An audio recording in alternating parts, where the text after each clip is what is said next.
ليه لما واحدة بتعمل شعرها كيرلي فجأة بالنسبة لكم بتبقى غريبة؟ ليه؟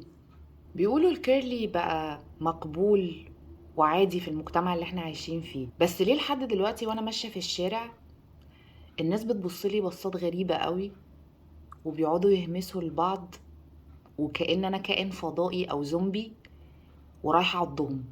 انا وانفلونسرز كتير قوي كل يوم بنحاول ان احنا نقنع الناس بشعرها الطبيعي على السوشيال ميديا، بس لحد دلوقتي في ناس بتعتبر الشعر الكيرلي منكوش او مش متسرح او اكرت، وشايفين ان هو مش مناسب ولا الشغل ولا المدارس ولا المناسبات ولا الافراح. وفي عرايس لحد دلوقتي بتتكسف ان هي تسيب شعرها على طبيعته في الفرح. ليه؟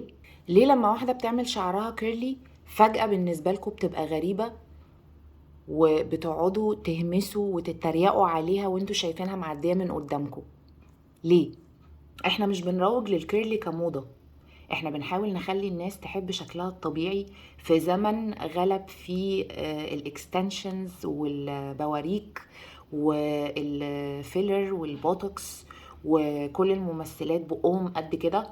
احنا بنحاول نخلي الناس تتقبل شكلها الطبيعي، لان لحد دلوقتي في ناس بيتعرضوا للتنمر بسبب شعرهم في المدارس وفي الشغل. فالحقيقة ان لا، المجتمع مش متقبل الشعر الكيرلي، فاحنا بنحاول نخلي الناس تتقبل شكلها الطبيعي وشعرها الطبيعي، والكيرلي هو احنا، مش موضة، وهتتعودوا عليه، يعني هتتعودوا عليه.